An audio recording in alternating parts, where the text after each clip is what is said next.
Hi hello ನಮಸ್ತೆ welcome to ಫೆಮಿನಿಟಿ channel. ಇವತ್ತು ನಿಮ್ಗೆ ಹೇಳಿದ್ದೀನಿ ಆಲ್ರೆಡಿ ವಿಡಿಯೋ ಕಳಿಸಿದಾಗೆ ನಮ್ಮ ಮನೇಲಿ ಇವತ್ತು ಸ್ಪೆಷಲ್ ಆಗಿ ಏನು ಮಾಡ್ತಾ ಇದ್ದೀವಿ ಅಂದರೆ ಗೋಬಿ ಮಂಚೂರಿ ಮಾಡ್ತಾ ಇದ್ದೀವಿ. ಗೋಬಿ ಮಂಚೂರಿ ಹೇಗೆ ಮಾಡಬೇಕು ಅಂದರೆ ಫಸ್ಟ್ ಬಾಣಲಿ ಇಟ್ಟು ಆನ್ ಮಾಡಿ ಅದಕ್ಕೂ ಒಂದು 1/4 ಚಮಚ ಅಷ್ಟು ಎಣ್ಣೆ ಹಾಕ್ಕೊಳ್ಳಿ. ಈ ಥರ ಎಣ್ಣೆ ಹಾಕ್ಕೊಂಡು ಎಣ್ಣೆ ಕಾಯೋವರೆಗೂ ವೆಯ್ಟ್ ಮಾಡಿ. ಎಣ್ಣೆ ಕಾದ ನಂತರ ನಾವೇನು ಮಾಡಬೇಕು ನೋಡ್ತಾ ಇಲ್ಲಿ ಹಾಗೇನೆ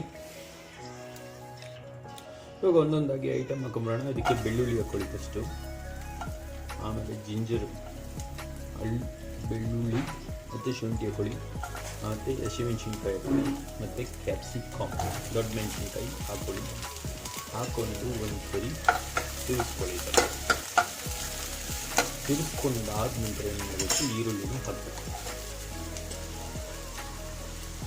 ಓಕೆ, ಈರುಳ್ಳಿನ ಹಾಕಿ ಸ್ವಲ್ಪ ಹೊತ್ತು ವೆಯ್ಟ್ ಮಾಡಿ. ಫ್ರೈ ಮಾಡ್ಕೊಂಡಿದ್ದ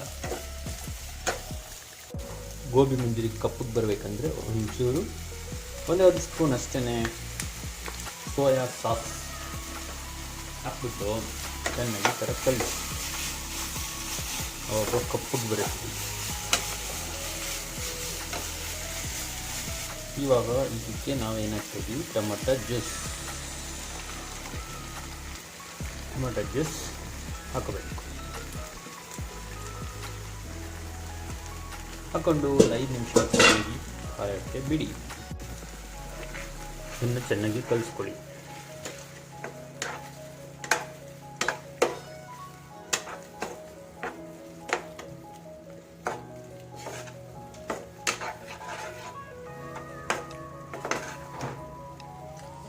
ಈ ಸ್ಪೆಷಲ್ ಗ್ರೇವಿಗೆ ನೀವು ಆಲೂಗಡ್ಡೆನ ಚೆನ್ನಾಗಿ ಬೇಯಿಸ್ಬಿಟ್ಟು ಉಂಡೆ ಕಟ್ಟಿ ಹಾಕ್ಬಿಟ್ಟು ಚಪಾತಿಗೆ ತಿಂದರೆ, ಪೂರಿ ತಿಂದರೆ ಸೂಪರಾಗಿರುತ್ತೆ. ನಾವು ಇದಕ್ಕೆ ಗೋಬಿ ಮಿಕ್ಸ್ ಮಾಡ್ತೀವಿ. ಇನ್ನು ಸ್ವಲ್ಪ ನೀರು ಹಾಕ್ಕೋಬೇಕಾಗುತ್ತೆ. 1 ನಿಮಿಷ ನೀರು ತಗೊಬರ್ತೀನಿ. ಇದಕ್ಕೆ ಒಂದು ಅರ್ಧ ಲೋಟಷ್ಟು ನೀರು ಹಾಕೊಂಬಿಡಿ. ಹಾಕ್ಕೊಂಡು ಚೆನ್ನಾಗಿ ಕಲಿಸ್ಕೊಬೇಕು.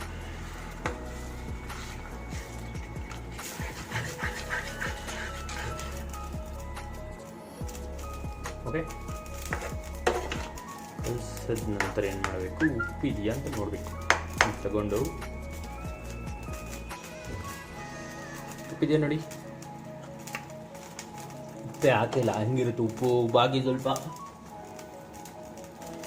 ಉಪ್ಪು ರುಚಿಗೆ ತಕ್ಕಷ್ಟು ಹಾಕೊಳ್ಳಿ. ಉಪ್ಪು ಹಾಕಿದ ನಂತರ ಏನು ಮಾಡಬೇಕು, ಒಂದ್ಸರಿ ಈ ಥರ ಚೆನ್ನಾಗಿ ಕಲಿಸ್ಕೋಬೇಕು.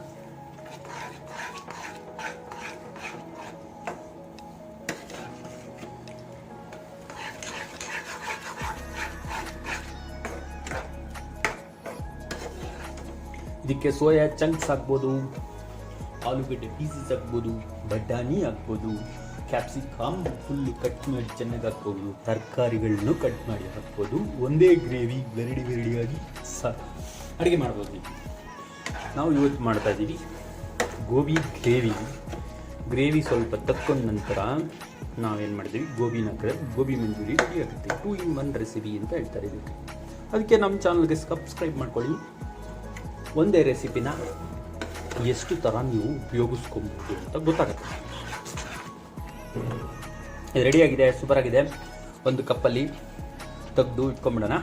ಗೋಬಿ ಮಂಚೂರಿ ಮಾಡೋಕ್ಕೆ ಮುಂಚೆ ಇದನ್ನು ತೆಗೆದು ಒಂದು ಕಪ್ಪಲ್ಲಿ ಗೋಬಿ ತಿನ್ನಲ್ಲ ಅನ್ನೋರಿಗೆ ಒಂಚೂರು ತೆಗೆದಿಟ್ಬಿಡೋಣ, ಬೇಕಾದರೆ ತಿನ್ನಲಿ ಅಂತ. ಓಕೆ, ಇವಾಗ ಏನು ಮಾಡಬೇಕು, ಬಿಸಿಯಾದ ಗೋಬಿ ಮಂಚೂರಿ ಮಾಡಿದ್ದೀವಿ ನೋಡಿ. ಇಷ್ಟು ಕ್ರಿಸ್ಪಿಗೆ ಒಂದು ಅರ್ಧ ಗಂಟೆ ಚೆನ್ನಾಗಿ ಎಣ್ಣೆಯಲ್ಲಿ ಕರೆದ್ರೆ ಈ ಥರ ಬರುತ್ತೆ. ಆಮೇಲೆ ಇದನ್ನು ಚೆನ್ನಾಗಿ ಹಾಕಿ ಕಲಿಸ್ಬೇಕು. ಗೋಬಿ ಮಂಚೂರಿ ರೋಡ್ ಸೈಡು ತಿಂದಿರಲ್ಲ ನೀವು ಈ ಥರದ್ದು ಗೋಬಿ ಮಂಚೂರಿ. ಮನೇಲಿ ಟ್ರೈ ಮಾಡಿ, ಸೂಪರಾಗಿ ಬಂದಿದೆ ಅಂದ್ರೆ ಮಾತ್ರ ನಮ್ಮ ಚಾನಲ್ಗೆ ಮತ್ತೆ ವಾಪಸ್ ಬಂದು ನೋಡಿ, ಎಂಜಾಯ್ ಮಾಡಿ. ಮತ್ತು ನಮ್ಮ ಚಾನಲ್ಗೆ ಸಬ್ಸ್ಕ್ರೈಬೂ ಮಾಡ್ಕೊಳ್ಳಿ, ಗಂಟೆ ಬಟನ್ನು ಒತ್ತಿ, ಬೇಜಾರಿಲ್ಲ ಅಂದರೆ. ಸೊ ಇದನ್ನು ಈ ಥರ ಕಲಿಸ್ಕೋಬೇಕು. ಓಕೆ, ಕಲಿಸ್ಕೊಂಡ ನಂತರ ಏನು ಮಾಡಬೇಕು ಅಂದರೆ ಕೊತ್ತಂಬರಿ ಸೊಪ್ಪು ತಗೊಂಡು ಅದರ ಮೇಲೆ ಹಿಂಗೆ ಹಾಕಬೇಕು. ಅಷ್ಟಾದರೂ ಹಾಕಬೇಕು ಮಿನಿಮಮ್. ಹಾಕಿ ಇದನ್ನು ಸರ್ವ್ ಮಾಡೋಣ. ಇವಾಗ ಗೋಬಿ ಮಂಚೂರಿ, ಇದು ಡ್ರೈ ಅಲ್ಲ, ಸ್ವಲ್ಪ ವೆಟ್ ಗೋಬಿ ಮಂಚೂರಿ ಅಂತಾರೆ ಇದನ್ನು. ಮನೆಯಲ್ಲಿ ಟ್ರೈ ಮಾಡಿ, ಸೂಪರಾಗಿರುತ್ತೆ. ಚೆನ್ನಾಗಿ ಬಂದಿದೆ ಅಂದರೆ ಮಾತ್ರ ಬಂದು ಥಮ್ಸ್ ಅಪ್ ಮಾಡಿ. ಇವಾಗ ಇದನ್ನು ಟೇಸ್ಟ್ ಮಾಡೋಣ. ಟೇಸ್ಟ್ ಹೇಗೆ ಮಾಡೋದು? ಇದನ್ನು ಚಾಕೋಲಿ ಚುಚ್ಚಿಕೊಂಡು ಸಾಸಲ್ಲಿ ಅದ್ದುಕೊಂಡು ಬಾಯಲ್ಲಿ ಇಟ್ಟರೆ ಸೂಪರಾಗಿರುತ್ತೆ. ಇದ್ರ ಜೊತೆಗೆ ಕಾಫಿ ಹಂಚ್ಕೊಂಡು ಇನ್ನೂ ಸೂಪರಾಗಿರುತ್ತೆ. ಇದೇ ರೀತಿ ನೆಕ್ಸ್ಟ್ ವಿಡಿಯೋ ಮುಂದೆ ನಾವು ಬರ್ತೀವಿ. ಅಲ್ಲಿವರೆಗೂ ವೈಟ್ ಮಾಡಿ ಎಕ್ಸಿಸ್ಟಿಂಗ್ ಆಗಿರೋ ಚಾನಲಲ್ಲಿ ಎಕ್ಸಿಸ್ಟಿಂಗ್ ಅಂತೀನಿ, ನನ್ನ ತಲೆ ಇರೋ ವಿಡಿಯೋಗಳನ್ನೆಲ್ಲ ನೋಡಿ ಎಂಜಾಯ್ ಮಾಡಿ. Bye, see you, enjoy, happy Sunday, bye, see you. 1 ಗಂಟೆ ಕಾಲ ಈ ಥರ ಬಿಟ್ಟರೆ ಗೋಬಿ ಮಂಚೂರಿ ಸುವೆ ಅನ್ನುತ್ತಾ ಆಚೆ ಬರ್ತದೆ. ಅದನ್ನು ತೆಗೆದು ಒಂದು ಬಾಣಲೆಯಲ್ಲಿ ಇಟ್ಕೊಳ್ಳಿ. ಘಮ ಅನ್ನುತ್ತಿದೆ ನಮ್ಮ ಗೋಬಿ ಮಂಚೂರಿ. ನೀವು ನೋಡುತ್ತಿದ್ದೀರಾ ಮನೆಗೆ ಹೇಗೆ ಗೋಬಿ ಮಂಚೂರಿ ಮಾಡೋದು ಅಂತ ಹೇಳಿ. ಮನೆಯಲ್ಲಿ ಗೋಬಿ ಮಂಚೂರಿ ಮಾಡೋದು ಹೀಗೆ. ಚೆನ್ನಾಗಿ ನಾವು ಹೂವನ್ನು ಈ ಥರ ಕರೆದು ಎಣ್ಣೆಯಲ್ಲಿ ಸೈಡಲ್ಲಿ ಹಾಗೆ ಇಟ್ಕೋಬೇಕು. ನೋಡಿ, ಶಾಂತವಾದಾಗ ಇದು ರೆಡಿಯಾಗಿರುತ್ತೆ. ಇದನ್ನು ತೆಗೆದು ಒಂದು ಬಾಣಲೆಯಲ್ಲಿ ಹಾಕ್ಕೊಳ್ಳೋಣ.